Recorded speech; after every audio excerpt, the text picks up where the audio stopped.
So, guys and gals, motorcycles, they are by no means easy things to ride. And of course, all of us riders throughout our riding careers have no doubt made a load of mistakes, which hopefully only happen once. And that's especially true for some of the more embarrassing mistakes riders can make. So in today's video, guys and gals, we're going to jump on the wicked ZH2, we're going to go for a ride, and I'm going to give you just a few of the most embarrassing things that I have ever done on a motorcycle. Ugh, I'm not gonna like this one. Let's jump on, let's go. Yeah, like anything in life, guys and gals, there are always gonna be those few things that are ultra embarrassing. And I mean, I don't know about you, but I get embarrassed by things even when people aren't around to witness that embarrassing thing that I have just done. So I don't know, maybe that's just me, but yeah.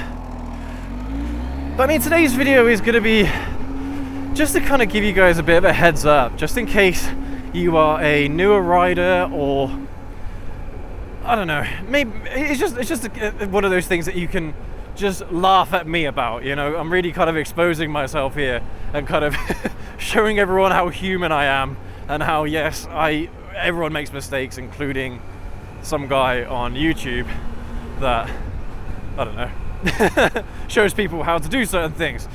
But, well, around motorcycles anyway. But yeah. So yeah, this just to give you a bit of a heads up, so you know what to look out for, just in case. And the thing is, a lot of these things you're probably going to do anyway.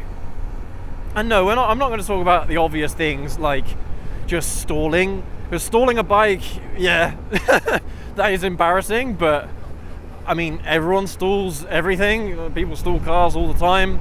In fact, I recently stalled my ZR. I recently stalled it myself, just on my way to work. I can't even remember how or what happened, but yeah. Sometimes things like that, they just happen. They happen to everybody. But, alright. So, I think the most embarrassing thing that has ever happened to me, and I'm going to remember this for the whole of my life. Oh, God, I can't believe I'm saying this. This is when I was 16 and I was riding my 50cc scooter back in the day. So this was 15 years ago, 16 years ago. And I was on my way to school. Got to school on my scooter. And it was a cold day, I'm not going to lie. It was a cold day. I'm not going to make any excuses either. But it was a cold day, hovering around 0 degrees. And I don't think the school had gritted their roads. But anyway, you go into the school and you go around the bus. There's like a bus bay right in the front of the school, and then you go around there and you go past the reception of the school, and then as you go down kind of like the side of the school, there's like a car park and you can park your bikes and things there. Well, as I was going around the bus area, the bus bays, going into the school, and I was just coming up towards the school. Whee! God, that drain was awful. What a horrible place for a drain. It's like a pothole. I was going around, coming up towards reception, and it's kind of a sharp bend because there's like a building. You kind of like go around reception, you go around like this kind of thing. It's a bit. It's not that sharp, but yeah, it is a sharp bend.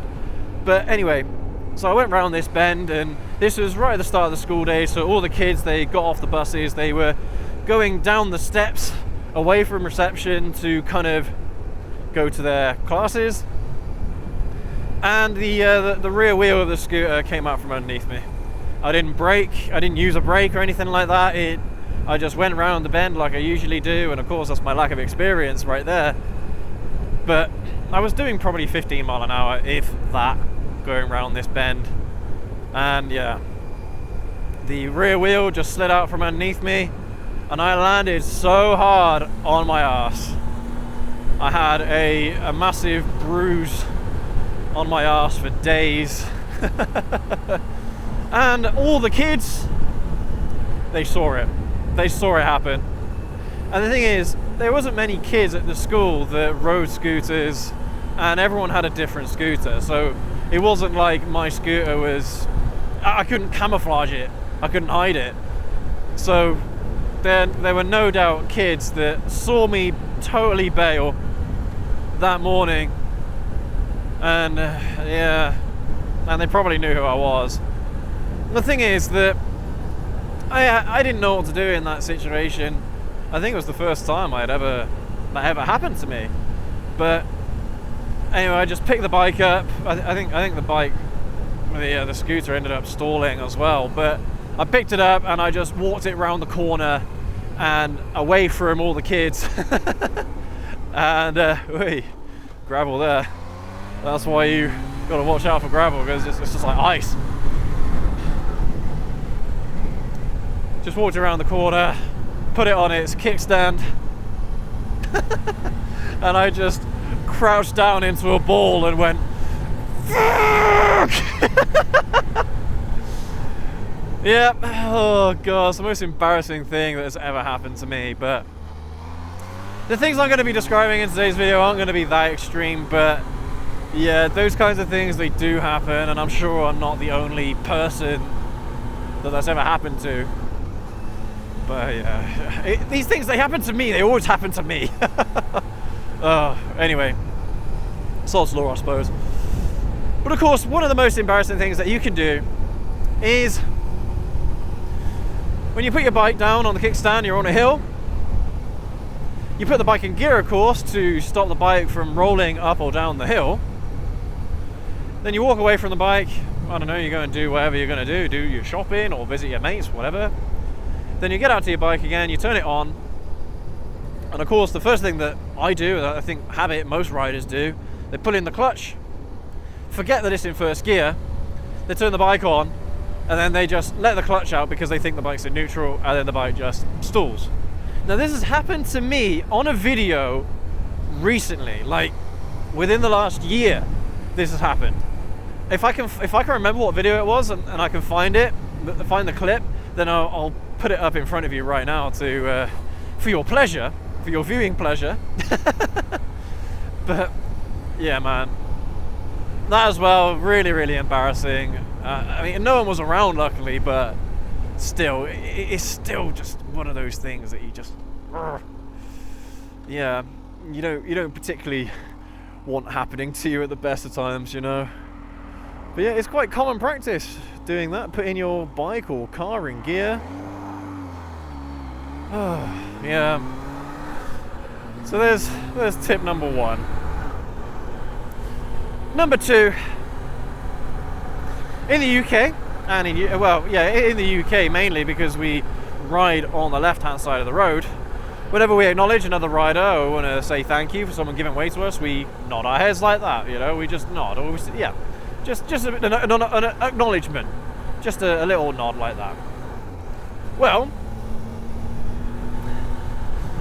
there have been occasions, and I see this a lot, and I haven't done this ever since, but where you would, I don't know, for some reason you want to be a bit more expressive, so you lift up your hand and you say thank you. You do that. The one time I did that, it was when there was a parked car on the right hand side, and the car that was approaching me, they had to give way to me in order to get around the car, right? So I was like, thank you, I did that, thank you. Behind the car that was waiting to go, there was another parked car, and an old man walked out in front of me, didn't check, just totally just walked out in the road, walked from this side all the way across, and I had to slam on my brakes so hard, so I was like this, I was like, hey, woof, like that.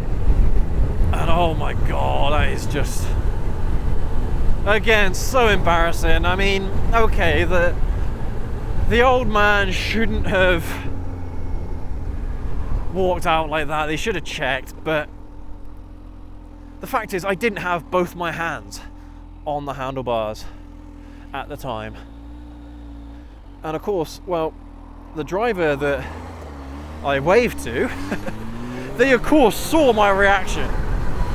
So yes, there was a witness to that. I think there was a few more witnesses as well, because I think there was a car behind me as well that saw what had happened.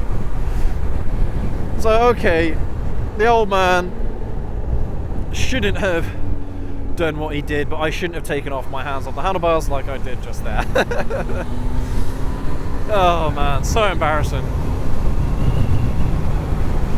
Luckily though, it all ended up okay, so I was able to stop in time, but I couldn't avoid him because the rate that he was walking at was exactly the same rate that I was approaching him, so I couldn't like dodge out of the way or move out of the way, and they were quite narrow roads as well, so yeah, there was nothing I could have done except just emergency brake as hard as I could and just absolutely hope that I didn't just take out and probably kill this old man. Oh dear. Oh, and of course, how could I forget this one? Putting the bike into first with the kickstand down. For those of you that don't know, it's a safety feature that if the kickstand is down on pretty much any motorcycle after the year 2000, if you had the kickstand down, you try putting the bike in gear when it's on, the bike will just stall. It's to stop you from riding around with the kickstand down. Oh my god. Yeah, because you know, you've just started the bike, you've just, oh, that's an embarrassing thing there. I mean, 6th gear, I try finding 7th. But yeah, you know, you're just in a busy town and things, you turn the bike on, you get the bike off the stand, and then you think you've already kicked it up, but you haven't, and then you put it in first and it just... It's funny that I said about trying to find 7th gear, because again as well, on a very similar line, this happens to every rider, and I'm pretty sure it continues happening to this day with everybody, because sometimes it just happens, and that's finding neutral. So you're in first, you're moving, and you find neutral, and this always happens when you are really gunning it, when you're really giving it the beans on your motorcycle, and you kick it up, you think you're in second, you let the clutch out, you give it more gas, and it goes real, but it doesn't go anywhere. Yep. Yeah, that happens because it's a sequential gearbox. Neutral is between first and second gear, and I mean, you can find false neutrals, which I've talked about before. That's quite a scary thing, actually, finding a false neutral, because you think the gearbox is busted, but no, it's actually more often than not okay. But finding real neutral, actual neutral between first and second, when you're just trying to get off the line as quickly as you can, oh, it's horrible. To be fair, I mean, on the ZH2 it kind of mitigates this a little bit because you've got the quick shifter, and I've never had it where I've gone into neutral using the quick shifter. But as you don't know, quick shifter, you don't have to operate the clutch to change gears, basically. So yeah, but I'm sure I'm not the first, and I'm certainly not going to be the last rider that is going to experience an embarrassing thing like that. Because every motorcycle rider in the area, especially if you have a loud bike, and most bikes are pretty loud, they'll hear it from a mile away and they'll be like, found neutral. Yeah. Disgusting. But it happens to all of us. Yeah, especially on older bikes as well, where the clutch is worn out a little bit and the gearbox is wearing out a little bit. Happens more often, of course, but happens on new bikes just as much. Alright guys and girls, so the last one that I've got for you in today's video, I mentioned about using the nod. Well, there's a few nuances with the nod that can, yeah, you can find yourself in an embarrassing situation as well. So, I mean, I suppose the first thing is when you nod and the rider that you've nodded to doesn't nod back. I don't know, I get embarrassed by that because I think, well, fuck you then, you know? I think, well, thanks, yeah, you've kind of like, you're riding next to me, you know what the nod means and you don't nod back. Sometimes, okay, I admit, sometimes I forget to nod. But at the same time, if I see a rider nodding at me, I will nod back. And that's the thing, most of the time, now, I don't nod at riders, I wait for them to nod at me first. Then I will respond with a nod. I will acknowledge with a nod. But, you know, things like that I just find embarrassing as well. Then of course, you've got the whole scooter rider thing. Do you nod to scooter riders or not? I personally, I don't nod to scooter riders. Not because I'm, I don't know, a snob or something like that, but because if you nod to a scooter rider, they're not going to have a clue what it means. You know? So they're going to be like, what? Why the hell did you just nod at me? And you only start understanding what it means when you actually start riding motorcycles. God, this bloody strap, man. It's been an issue all day today.